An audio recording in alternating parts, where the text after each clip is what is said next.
Yeah. Well, hello and welcome to our attendees on our monthly webinar series. Today's topic is how professional services organizations achieve seamless lead to cash automation. We thank you all for attending and hope you find the information shared here today of value. We plan to conduct this session over the next hour. My name is Chirag Joshi and I head our operations at Arya Life Technologies for North America. I'm joined today by Amit Prabhu, an experienced solution consultant with over a decade of experience working with various professional services organizations. We will be going through what a typical services organization lead to cash flow looks like, followed by typical functions and solutions used to manage these functions. As a direct result, we can also see some of the issues faced by using these varied systems. Finally, a solution overview of what an integrated systems for PSOs can look like and associated functionality. We will then have Amit take us through how an integrated systems for PSOs functions, followed by any questions that the audience might have. Here we see that the cycle really starts with marketing to generate the leads and the sales teams where they manage the lead opportunity and then customers. Obviously, during the sales cycle, the sales team will go through various sales motions relating to their daily tasks, activities, and typically we see that the lead is qualified, assessed, and then when deemed worthy, the sales team then starts interacting with the pre-sales or operations teams to start scoping the project. The ops team then has to scope the project and assess the effort, conduct demos, or assist the sales team in winning the project. Once the cost is arrived at, the sales team then presents or submits a proposal to the customer via an estimate or whatever internal systems they might have. There could be, of course, some negotiations. However, once the project is won by the sales team, they can start celebrating. Um, but the real work starts now. The ops team has to resource the project and set a project timeline. In some cases, they would have already done that in anticipation of the project. Once the project is underway, then there is a strong need for project management, managing timesheets, milestones, customer communication, and internal collaboration. Finally, the finance team's turn comes into play for billing and invoicing, and they are reliant on the project team for providing them with the requisite information for accurate and hopefully timely billing. Now, in order to accommodate this entire motion, we see the prevalent use of various tools and applications. We have found through our experience that typically various applications functions independently in silos, or there has been an extraordinary effort expended in making these systems talk to each other. In order to get a semblance of cohesion and coordination between the various departments, and what are the symptoms of such an environment? Well, one will either have manual, legacy, or homegrown systems that each system with their own set of challenges. But in all cases, the organization is dependent on their heroes who do more than what their job description calls for to satisfy clients, meet timelines, or achieve a profitable bottom line. What's more, in terms of decision making, the data will always be old, that is true, and may not be relevant by the time it gets in front of the appropriate hands or in front of the appropriate eyes, as it were. Now, I invite you to imagine the lost efficiencies and dollars chalked up to a manual rework of various functions simply to keep things afloat. At this juncture, while hopefully your imagination is still running, let's look at what a unified system looks like. We see that in the case of our proposed solution, which is Oracle NetSuite, it is a unified cloud based system. And in most cases, specifically for professional services organizations, you have everything that a professional services organization will need in order to function. The main core feature here is that all these functions are shared by a single database. What that means is that entire lead to cash process that I showed earlier in the earlier slide is managed on a single application. One has a 360-degree view of the customer, a 360-degree view of all that has happened, and this, because it is a cloud-based system, there is no need for expensive hardware infrastructure. What's more, it comes inbuilt with core business functionalities for customer management, order management, global financial management, billing management, and revenue management. So with that said, I'm going to pass the baton over to Amit to take us through, what an individual flow for each function looks like on an integrated system. Before I go there, one quick slide to mention that it's not just us saying this. There have been proven benefits where there is a higher percentage of billable employees, larger projects, more revenue, more logos, and higher revenue growth due to better staffing. With that said, Amit, I'll ask you to take over, please. Sure, thanks, Shayag. Great. So, Chirag, I think you put the right perspective here, while presenting your slides. But the larger thing remains is how it can be managed in a single system, right? Because I talk to a lot of customers wherein they have a separate CRM system, system to manage their projects, and then they have a separate invoicing system. Generally, when a company starts, and even when we started, we were like that, right? So we have all separate applications which uh, you know does their own functions, but really does not talk to each other to exchange data to give a holistic view of what's exactly happening in the business. Now this actually creates a lot of leakages in terms of revenue, in terms of time as well, and there's a lot of confusion between people of whether things are done or not. And this actually involves a lot of email exchanges, approvals over email, sending requests over email, and things are forgotten because it's not something which is ideal across the organization, right? You have multiple teams interacting over here. Now, when we talk about this lead to code process, it's pretty simple, right? It's like any CRM would have, wherein you would have the you know marketing campaigns which are running, and then you would have leads which are coming from those campaigns. Now these campaigns might be offline, online, Google AdWords, or it might be your emailers. What you do, any source of campaign you do can be managed within NetSuite. This allows NetSuite to tag these campaigns to the leads which are generated, and in turn the opportunities and the deals which are closed, indirectly giving you an indication of what is the actual revenue for that particular campaign. And then you can have your analytics which tell you about which campaign was more successful and you should be continuing with that, uh, and which campaign you should not be doing, right? Because that's how it functions. You first do some trial and error campaigns. You try to analyze which one gets you the right revenue. I mean, there might be some campaigns which get you good leads, but I mean, they really do not close. There might be some campaigns who really get you very few leads, but they're very targeted and you have a higher closure rate. So you really need to understand what's getting the cash in. And that's where the whole system, wherein the campaigns module integrates with the lead management module. And then further, we process that lead to nurture it into an opportunity, and then we reach to a closure. Definitely, while all this is done, we can tag a project onto the opportunity or the lead.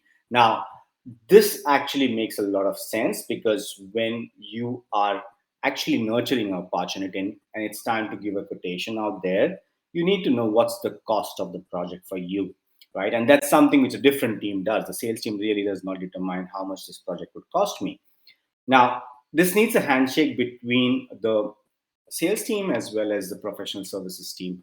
And that's what NetSuite is capable of. It actually allows you to create a project right on the opportunity stage. And this gets visible to the professional services team or the pre sales team, whichever you want to define it to. And then they can go further, go through the scope, create a project plan, assign generic resources. And I'll speak about generic resources going further, and derive a cost to it. This allows the sales team to have a clear visibility of why that cost comes, and then they can go ahead and do a cost plus to actually, get that deal in. Next slide, please. Right. So while we spoke about the lead management process, And as we said that, we had this project management as well coming in place while the opportunity is getting nurtured in there. When the project is set up, okay, we need to find resources, right? So once the deal is in, we need to ensure that those resources get assigned onto the project. This is generally termed as booking in any project execution system. So we have two kinds of things. One is booking, and one is the actual assignment of resources.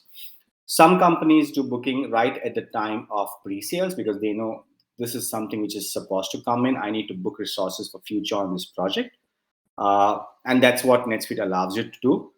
Once it is done, and maybe once the project is in, then you staff resources on the project, right? So that you can actually create the whole project plan, assign those tasks to the resources, and then the execution begins, wherein the resource would be able to go and fill up the expenses, the time entries, and from a finance side, because this is very close related to the finance, right? If you're executing a project, you need to know, okay, what's my revenue from this? What's my current cost for this project? What's my overall profit margin on the project? Now this is very, very tightly related to your finance, because you don't know when a customer pays you. You have to set the revenue recognition tools in there. You have to define billing rules of when the invoice gets generated, any charges which are created, and the invoicing. That's the whole process which generally happens, and it happens in two systems, right? So you have a CRM system having the lead nurturing process. You might have a marketing system separate, which does the marketing for you, and you might have a project management system which will do the project execution, and then finally the bookkeeping system which actually does the invoicing and stuff. And again, as I said, the data being on multiple system, it is difficult to have a holistic view on what's happening where. Chirag, if you can have the next slide, please. Right. So from a project billing perspective, when we talk about NetSuite, there are basically multiple types of billings, right? So you have time-based billing. People call it TNM as well. Then we have expense-based billing, wherein all the expenses can be loaded onto the project. And then we have a fixed date billings. Every month, we generate a bill, maybe a resource who is augmented onto a project, wherein we bill the customer every month. As well as we have a milestone billing, sometimes known as a fixed fee billing as well, wherein you have milestones, and based on the milestones, you go and raise invoice to the customer and get the payment. And then we also understand the project progress, wherein we understand, okay, if my progress is 30%, I need to go and invoice the customer. That's another kind of billing mechanism people have. But most commonly, the used mechanisms are time based and fixed bid. Okay, that's a milestone based billings. These are the most common mechanisms, but you might have hybrid projects as well. That is where NetSuite's charges mechanism comes into picture, right? So when you have projects which are like progress based as well as milestone based as well as time based, a mixture of all of this, it's really difficult to set up those rules. And NetSuite provides a mechanism called as charges, wherein all these rules can be defined, and based on this rule definition, the system automatically tells the finance team of when a particular invoice should be raised based on how the project execution is going on. Chad, next slide. Right, so this is more in terms of resource management. We spoke about it in a bit earlier. But when we talk of execution of a project, we need, uh, we need visibility in real time of what particular resources are available to me, what skill sets are available to me, when are they available to me. These are the broad questions we would have while we assign resources on a project. And that is exactly what resource management inside NetSuite does. It actually allows you to see the availability of resources, the skill sets, and then based on that, assign resources onto the project. This will actually help you to understand a forecast of who is in demand, whether you need to hire more resources, whether you have resources on bench. What is the billing forecast? Because if you are assigning resources onto your project or allocating them on a project, you would know that, okay, this is a project wherein my resource would be off the bench and he would build, so you know what the forecast of your billing would be, right? So in a nutshell, as I said, NetSuite has a very, very strong project execution, CRM, as a finance. But when you combine all of them together, it becomes a beautiful flow for any organization to work with. Especially, we are especially talking about service organizations here. Chirag, next slide. Yeah, you would want to take this, Chirag, or should I? No, I mean, Yeah, just a quick note on some of the customers that use NetSuite and have benefited from it. Um, especially specifically professional services organizations relating to software, or rather services in general. With that said, Amit, I believe the show is yours to conduct sure. a demonstration. Thank you. Can you give me the rights to share my screen? Sure.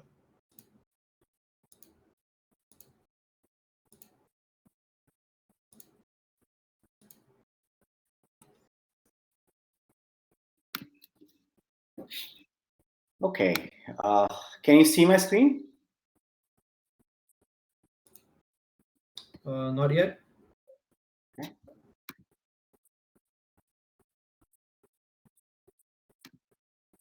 Okay, Chirag, you need to give me a second.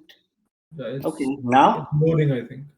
Okay, Yeah, now we can see it. perfect. So, I'm not sure how many people here on the webinar know about NetSuite, but NetSuite being a cloud system, I'll just give a brief introduction of how the technology works in here. It's a cloud system which actually does not need any hardware setup, right? So you go to netsuite.com, put your credentials, log in, and you will land up something like this. Now, this is my screen. I'm logged in as an administrator here, and based on what role I have, I'll see my dashboards, right? So I have here multiple roles, and depending on what role it is, there'll be different dashboards popping up for that particular person. So he knows what the job is. He knows exactly what data he's talking about, right? Now I'll start from the execution. Maybe at the end, I'll keep the most interesting part. That's more to do with what data can you see. How does the dashboard look? What it means to you once you start using a single system wherein all three aspects of your business, the sales, the professional services, as well as finance comes into picture. Now, if you see, I have a lead screen here, right? So this is the lead screen by from NetSuite, and it's very simple. It's like any other CRM you see out there, wherein you talk about the name of the customer, which sales rep is working on. If it is a subsidiary of another company you've already dealt with, you can define a parent company in here, the lead status, and definitely you can define all the contacts, any activities, for example, any task you're doing, the phone calls you want to log in, you can log in all of those details, because this is something which will happen during your nurturing process. And then any emails which you want to send or which are received from the customer actually would be viewed here. So NetSuite allows you to tag all the emails right right on the NetSuite screen. You don't have to move back and forth between your mailbox to understand, okay, what mail was sent and what mail was received for a particular lead or opportunity you're trying to nurture here, right? And any notes you have, that's your personal notes, user notes, you can define it here. And if there are any opportunities which are linked to this, if there is an opportunity created against this lead, they would all be listed in here. Now, thing to remember here is you can have multiple opportunities against one single lead, because uh, you might be talking to one customer, but you might be having discussion on 3 4 different projects with the same customer, right? And in case there are any existing projects from that customer, they are listed right here in on the lead screen itself. Now this is very interesting, because when you are on the lead screen, your sales rep can actually know if this particular lead is engaged with you on any other projects. And you can also understand the progress. So you understand, okay, who is the project manager, what was the work which has been done, what is the percentage of completion of that project, when is the finish date. Now, this is very, very fruitful information to you while you are discussing on a new project with the prospect, right? So all that details are there. And then, in case there were campaigns run from which this lead is come, you would also be able to see which campaign actually got you this lead. So this is what I was talking about when the presentation was on, right? So the marketing campaigns, what you do, you can directly tag them onto the lead. This ensures that we have a report which tells us how many leads, what is the revenue generated from those leads, what is the closing rate on those leads. All that data gets captured here. Now, from this lead, we actually translate to an opportunity, right? So I have an opportunity created here, uh, and while this opportunity gets created, uh, we can define the probability of the opportunity, right? So this probability actually comes from the status of what statuses. You can define the statuses and the probability of it.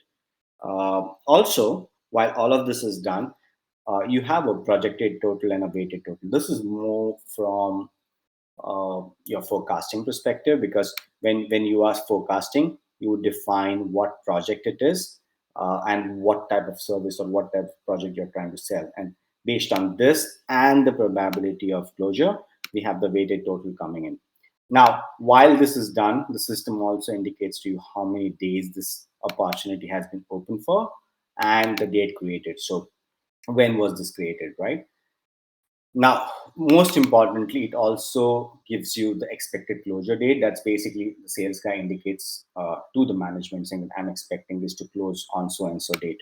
Now, while all this gets done, you see here a small thing, right, which is the project name, wherein we say that, okay, for this opportunity, I have created this project and I have put it underneath scoping. That means that I need a quotation. I need to create a quotation, but I need to get concurrence from the professional services team and an estimate from them of what should my quote be.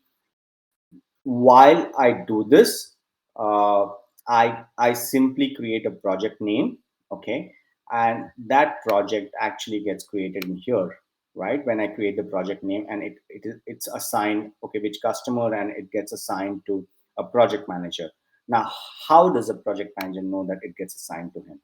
If I switch my role, and I'll do it right from here to maybe a project manager role. Uh, and I'm just simulating here with a project manager role, but you might have a solution consultant, or you might have a pre-sales consultant or someone like that, who does this job for you. Now you see my dashboard has completely changed, and on my dashboard I have a reminder here which talks about my opportunities to the scope. Right now I'm a project manager and there is an opportunity assigned to me which I need to scope, and that starts reflecting on my dashboard, right? So from CRM directly into execution, I have a visibility of what needs to be done. Now, as a project manager, what I do generally is I would look at the opportunities. I would say, okay, what needs to be done, because there would be some scoping document, or there would be some brief which the sales team might have provided the project manager. And based on that, I'll switch my roles back just to give you a better view of what's happening.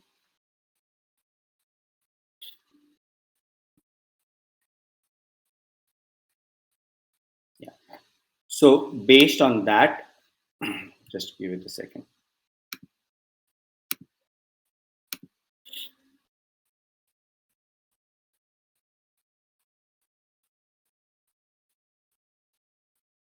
Okay, guys, you need to give me. Okay, there you go. So based on this, the project would be ready here, wherein we are talking about a templatized version of project being created and resources been assigned to it. Now, the resources here would not be the actual resources, because this is pre-sales, right? We really don't want to put actual resources on the project, because you know they are working for some other project, and their time should not be allocated here.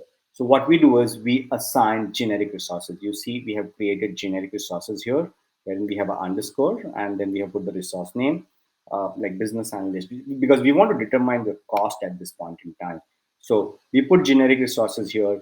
We define a schedule. We define a complete schedule, and this schedule can come from a project template. So NetSuite has something called as project templates, wherein you can define a project template with the generic resources, and it can directly be imported while you're creating a new project.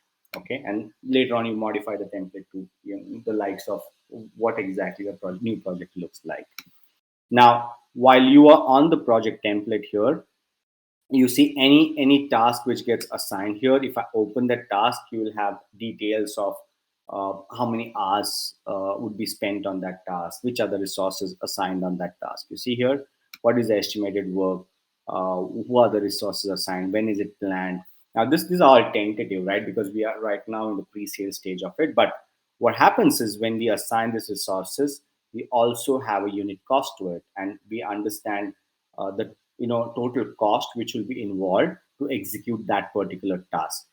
Now, while this happens, we also get estimated cost at the total level, right? So we understand, okay, to execute this particular task, this is what my cost would be based on which resources have been assigned on that.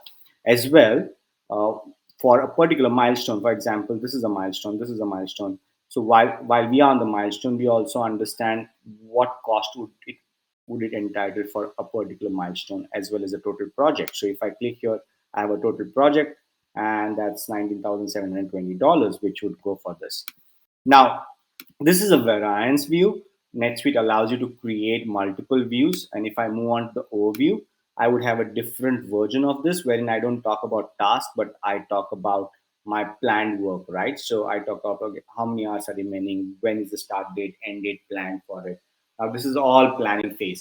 But we are right now in a position to estimate what my cost would be for this project. Now this cost gets back to my sales team. They know exactly what cost it is now, and based on that they can actually go ahead and give a quote to the customer, right? So they will define, okay, this is the amount I'm going to charge, and I understand, okay, what my gross profit would be based on the cost defined there. And that allows me to go ahead and create a quotation out of this opportunity. Okay. Now, other things here to note is we have all the contact details of who would be my contacts in the customer place, right, defined here. And again, as we saw on the lead screen, we have activities, user notes, and any messages, the emails which you go through, and any attachments you want to do defined right over here. Any partners which are involved, so you might have multiple partners who might source leads to you, you can tag those here. As well as your scoping requests are defined in here, wherein you define, okay, what if there are any key requirements, if the what project templates to be used and stuff like that. Now this is where the project seamlessly integrates with the sales cycle of it, allows you to scope, allows you to understand, okay, what my margins would be, what exactly this project means, and how the cost gets derived in, allowing you to give a justification to the customer, as well as allowing more accurate estimations on the project. Now, switching back to the project side of it, let's get back here, wherein I have a project which is under execution. So it's an in progress project. It's 90% complete, and then I have you know project plan. So this is my project plan for this project. It's a very detailed plan wherein I have the estimated work, and the estimated cost and all, and the variance defined in here. But because this is a variance view, but if I go to the overview, I would actually understand the actuals as well. Because this is a in progress project, I understand, okay, which tasks are in green and which are in red. So red are the ones which have crossed their time frames and not completed, and the green ones are something which are executed in the right time. So I have a very clear, crisp view of how the progress looks like on the project side of it.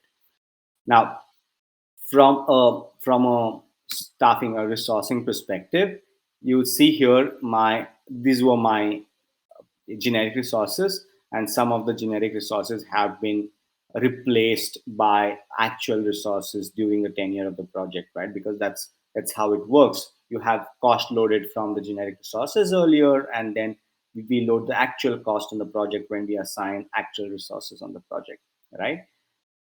The system also allows you to have a detailed resource breakdown wherein it says, okay, this resource, this is the role, and this is the cost of that. and the time entries. So all the time entries your resources have been putting in, they all are on the project itself. Now, we saw how sales actually spoke to the execution of project. Now, from here on, we will talk about how our project would talk to the finance, right? Because that's pretty important. You see here, NetSuite has a financial tab, and we spoke about charge-based billing as well earlier, right? We could have selected fixed bid or something here, but I thought charge based would be a better opportunity for us to showcase how complex things can be. Because once you change it to charge based, the system allows you to define rules here. Now we can have fixed fee rules, uh, we can have time based rules. So we are mixing things up. So we have uh, we can define a fixed fee rule, we can define a time based rule, we can define an expense based rule or a purchase rule. And based on the transactions and the rules here defined, the system will create something called as charges. That's nothing but the invoicing, and it will get billed onto your customer. Having said that, your project financials are also displayed here, right? So you have the estimated cost defined here, you have the estimated revenues, and the gross profits. So this is all coming right in real time from the project. So as you start executing your project, you would start seeing all the estimated costs and revenues coming up, and you have a better control on the project. Having said that, it will also allow you to understand how much has been billed and how much is remaining billing. Okay. Now, NetSuite also gives you certain project indicators. These are yes or no kind of things, wherein it's a checklist where to understand if there are some actions required from your side, which need to be performed. For example, these are project indicators here, wherein we say, okay, are all the expenses approved? Yes, it's a green. Is time is time tracked or not? No, it's not tracked because the actual time is missing, and we need to track the actual time. Are all my timesheets approved? It's a green, yes, and all the timesheets are approved here, right? So step by step, I understand. Okay, am I missing something on the project, right? Because as a project manager, you might be dealing with 2, 3, or 4 projects at a time, and things might be really getting confusing. This gives you a clear guidance if you have been missing something, to get the financials right of the project, and to get the project progress right. Now, NetSuite also has something called as a project P&L. Now, this is different from financial P&L. A financial P&L generally is on the accounting or the financial side of it, wherein you define a P&L on the chart of account level. But NetSuite gives a P&L for the project manager. So if a project manager has to go inside a project and want to see the P&L for that project, NetSuite does that for you. You can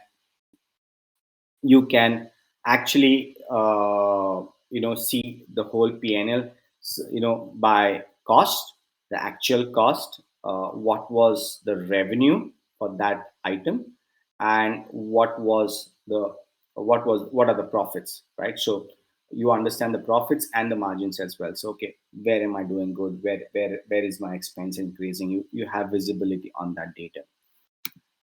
Now, this is PNL, but we also have budgeting here, right? When you talk about budgeting, we have multiple budgets defined. You can have a cost budget as well as a billing budget, and you can have monthly budget bifurcations, wherein uh, you define the header categories, or the heads, what we call it here, the expense head or the cost heads, and define a budget, and then you can go ahead and track what your budget versus actuals look like.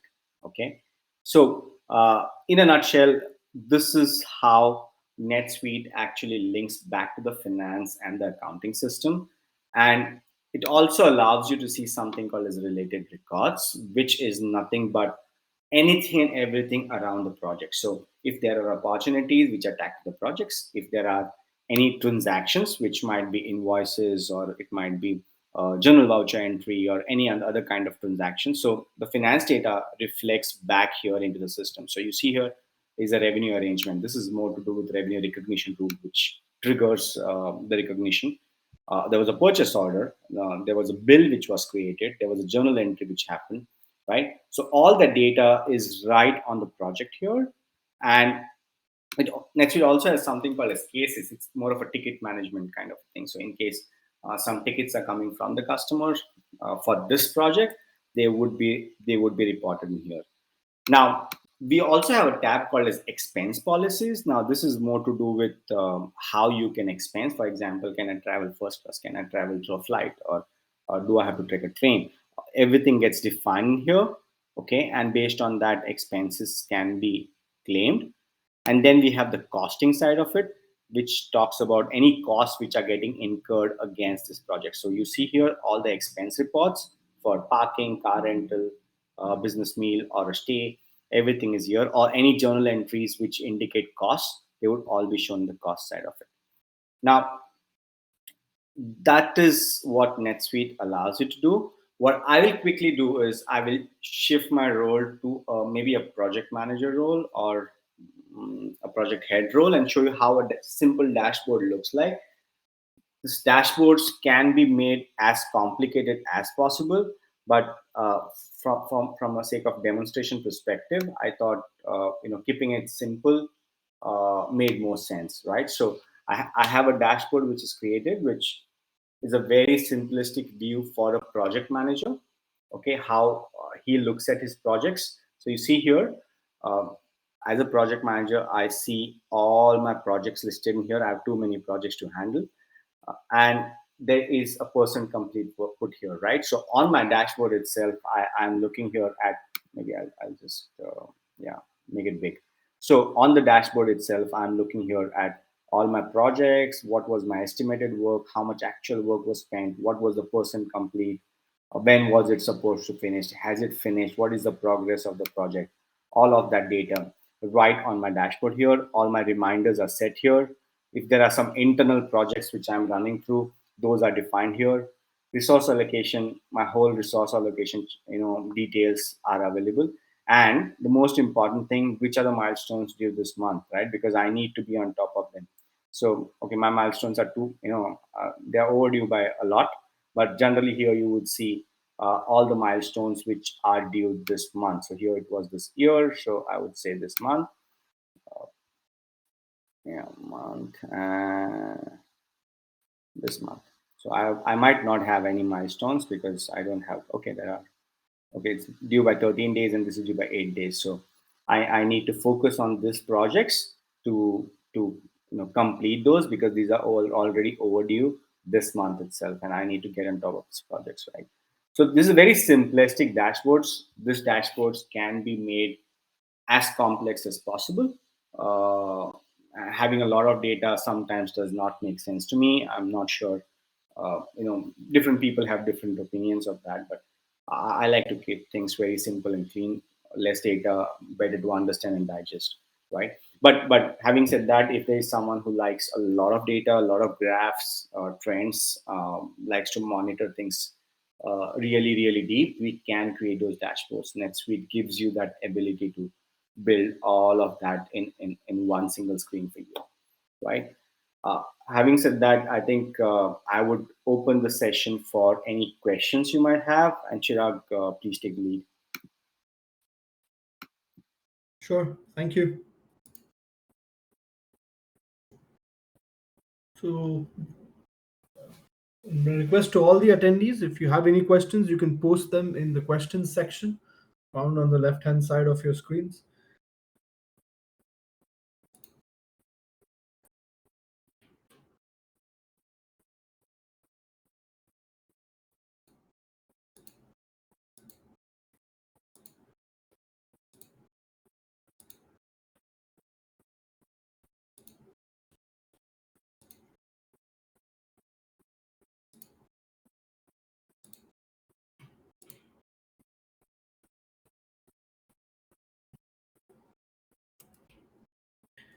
Any questions, anyone? Okay.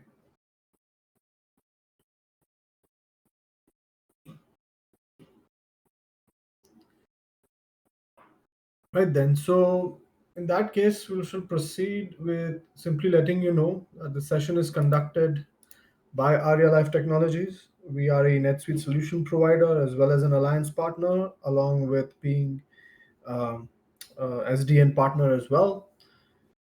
We have offices in 4 countries, sorry, 6 offices in 4 countries, present in Canada, USA, India, and the UAE.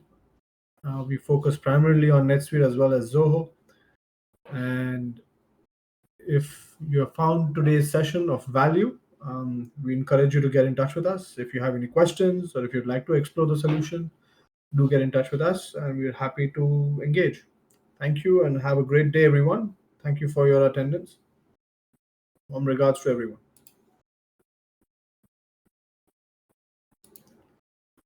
Thanks, Amit. Thanks, Chirag. Yeah.